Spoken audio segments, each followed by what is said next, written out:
అన్న కొంచెం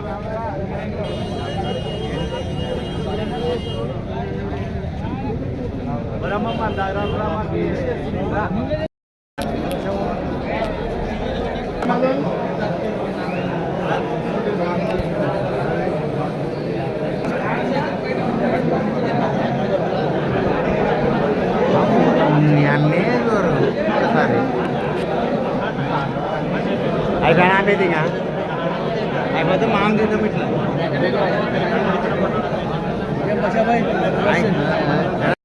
జై జగన్ ఈ అవకాశం వచ్చినటువంటి కోట్ల చౌదరి రెడ్డి గారికి నా హృదయపూర్వక ధన్యవాదాలు. ఈనాటి ఈ మెగా డిఎస్సి దోపిడిపైన నిరసన తెలుపుతున్న మన ముఖ్య నాయకుడు కోట్ల చౌదరి గారికి, అలాగే నియోజకవర్గ ఇన్ఛార్జ్ సతీష్ గారికి, మాజీ ఎమ్మెల్యే మణికాంత్ గారికి, ఇక్కడికి ఆయన ప్రతి ఒక్కరికి నమస్కారాలు. మెగా డిఎస్సిలో నిజంగా అవినీతి అక్రమాలు జరగకపోతే సీఎంఐ విచారణ చేయడానికి మీ టీడీపీ నాయకులు ఎటువంటి అభ్యంతరం లేదు. కానీ నిజంగా జరిగినందువల్లనే ఈరోజు సిబిఐ విచారణకు అంగీకరించడం లేదు. అలాగే స్పోర్ట్స్ కోటాలో నిజంగా అవినీతి జరిగింది అని చెప్పాలి. మన ఎన్సీఆర్టీ వాళ్ళ ఆదేశాల మేరకు జరగాల్సిన పరిస్థితి ఉంది. కానీ 2020 డిఎస్సీ పక్క 100% అవినీతి అక్రమాలకి దారి తీసింది. నిజంగా జరగకపోతే టీడీపీ నాయకులు ఎవరైనా కూడా స్వచ్ఛందంగా వచ్చి విచారణ జరపాలి అంటున్నారా? జరపడం లేదు. కాబట్టి ఖచ్చితంగా ఈ విచారణ ఇప్పుడు ఆల్రెడీగా జంతర్ మంత్రులు ఢిల్లీలో జరిగింది. మన జైల్లో దాంట్లో జనం భారీ ఎత్తున అంటే వాళ్ళు కేంద్ర ప్రభుత్వం దిగి వచ్చేంత వరకు కూడా పోరాటం చేశారు. అలాగే రాబోయే రోజుల్లో మన వైఎస్ఆర్ పార్టీ ఆధ్వర్యంలో ఈ ఏదైతే అవినీతి అక్రమాలు జరిగిందో ఈ విచారణ పూర్తయ్యేంత వరకు, ఈ అవినీతి అక్రమాలు బయటపడేంత వరకు కూడా వైఎస్ఆర్ పార్టీ కాంగ్రెస్ ఆధ్వర్యంలో ఖచ్చితంగా ఎంతకంటే పెద్ద ఎత్తున నిరసన ర్యాలీ చేసి రాబోయే రోజుల్లో ఈ విచారణ ద్వారా ఖచ్చితంగా అవినీతి జరిగిందని చెప్పి నిరూపించేంత వరకు మనందరం కూడా కృషి చేయాలని కోరుకుంటూ తెలుస్తున్నాం. జై హింద్, జై జగన్. వివరించండి. ఈ సభాముఖంగా మేము అడుగుతున్నాం, నిరుద్యోగులకి 3,000 రూపాయలు నిరుద్యోగ భృతి ఇస్తామన్నారు. ఏ ఒక్క నిరుద్యోగులకైనా కూడా నిరుద్యోగ భృతి ఈ రోజు వరకు కూడా అందిందా? ఇది మోసం కాదా అని సభాముఖంగా ప్రశ్నిస్తున్నాం. ఖచ్చితంగా కూడా అర్థం చేసుకోండి ప్రజలు. మీ కూటమి ప్రభుత్వంలో ఏ వర్గానికి చెందిన నాయకులు కానీ, ఏ వర్గానికి చెందిన ప్రజలు కానీ సంతోషంగా లేరు. రైతులతో పాటు, వ్యాపారస్తులతో పాటు అందరూ కూడా ఇబ్బంది పడుతున్నారు. ఇప్పటికైనా మీ ప్రభుత్వం కళ్ళు తెరిచి ఈ అవినీతిని బట్టబయలు చేసి, మీ అవినీతి ఎమ్మెల్యేలను, అవినీతి అక్రమాలు చేస్తున్న నాయకులను కట్టడి చేయకపోతే భవిష్యత్తులో తీవ్ర పరిణామాలు ఎదుర్కొంటారని ఈ సభాముఖంగా తెలియజేసుకుంటున్నాం. ఈ అవకాశాన్ని ఇచ్చిన మా పెద్దలు హర్షవర్ధన్ రెడ్డి గారికి, సతీష్ అన్న గారికి, మణికాంత్ గారికి, ఇక్కడ వేదిక మీద ఉన్న పెద్దలకందరికీ కృతజ్ఞతలు తెలుపుకుంటాం. సభాధ్యక్షులు రమేష్ నాయుడు గారికి, మన డిప్యూటీ రఘునాథ్ రెడ్డి గారికి, కోట్ల హర్షవర్ధన్ రెడ్డి గారికి, మన ఇన్ఛార్జ్ ఆదిమూల సతీష్ గారికి, అస్లాం గారికి, ప్రభాకర్ గారికి, ఇక్కడ వచ్చేసిన వైఎస్ఆర్ కుటుంబ సభ్యులందరికీ హృదయపూర్వక ధన్యవాదాలు. ముఖ్యంగా ఈరోజు డిఎస్సీ మీద ఎందుకంటే సెంట్రల్ మినిస్టర్ రాజీనామా చేశాడు. వీళ్ళంతా పుష్కరాలు చేయకుండా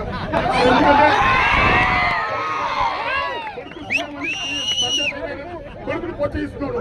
అందుకే ప్రోత్సహిస్తున్నాడు.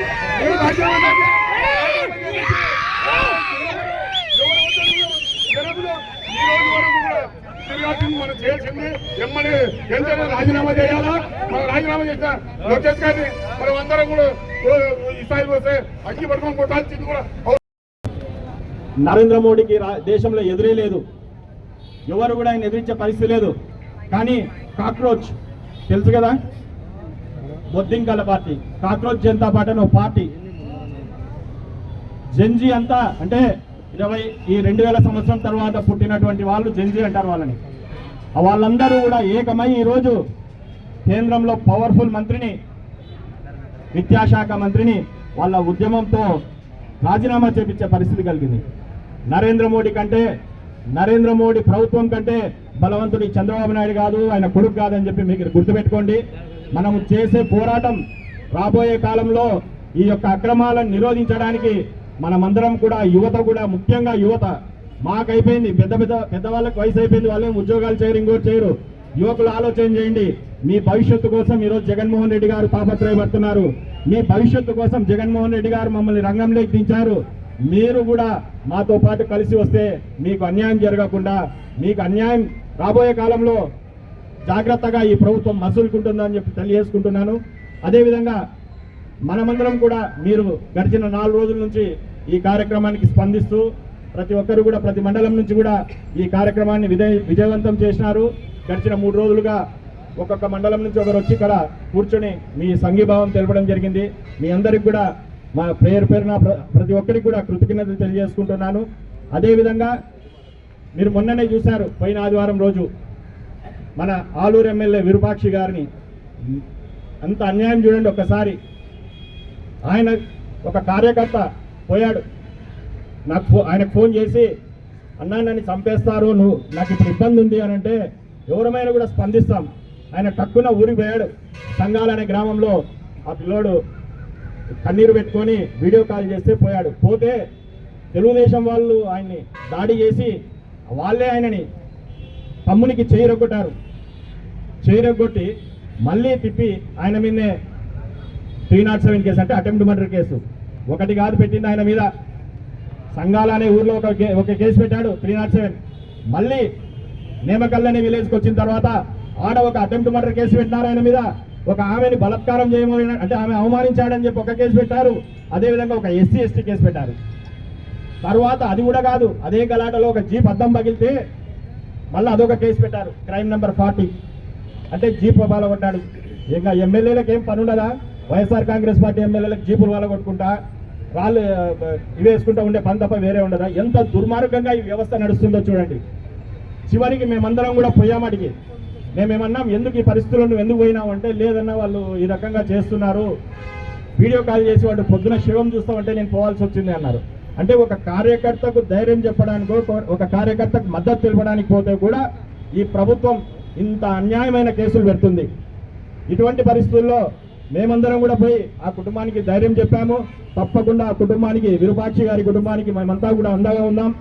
రేపు ఆయనకు మీద పెట్టినటువంటి అక్రమ కేసులకు సంబంధించి ఆయన కర్నూలు జైల్లో రిమాండ్లో ఉన్నారు. ఆయనని పరామర్శించడానికి జగన్మోహన్ రెడ్డి గారు 13వ తేదీ అంటే గురువారం రోజు మన కర్నూలు జిల్లాలో ఉన్నటువంటి పంచలింగాల దగ్గర ఉన్నటువంటి జైలు మనం కూడా మనవంతుగా విరూపాక్షి గారికి సంఘీభావం తెలపడానికి ఆ రోజు మనం కూడా అక్కడికి వెళ్ళవలసిందిగా రావాల్సిందిగా మిమ్మల్ని అందరినీ కోరుకుంటున్నాను. ఎందుకంటే మనం ఇచ్చే ధైర్యము, మనం ఇచ్చే బలమే జగన్మోహన్ రెడ్డి గారిని ముందుకు నడిపిస్తుంది. ఈ రోజు విరూపాక్షి గారు లోపల ఉన్నారు. అక్రమ కేసులపై ఆయన పూర్తిగా ఇబ్బంది పడే పరిస్థితిలో ఆయన కొడుకులు, చిన్న పిల్లోడు, ఆ పిల్లోడు రామకృష్ణ అని ఆ అబ్బాయి చిన్న కొడుకు, ఆ పిల్లోడు ఈరోజు ఆ పిల్లోడికి అనుభవం లేకున్నా కూడా ఈరోజు ఆ అబ్బాయి ఆడపై ఆలూరులో బాధ్యతలు తీసుకొని పార్టీని నడిపిస్తున్నారు.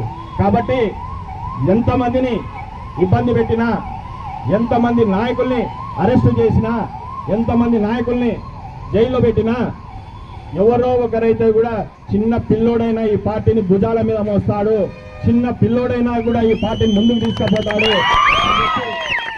ఈ సభాముఖంగా నేను తెలుగుదేశం పార్టీ వాళ్ళకి కానీ అధికారులకు కానీ చెప్తున్నా, ఎంత నిర్లక్ష్యంగా, ఎంత దుర్మార్గం అంటే విరూపాక్షి గారిని తీసుకుపోయే వెహికల్ ముందర తెలుగుదేశం పార్టీ వాళ్ళు బాణాలు కాలుస్తారు.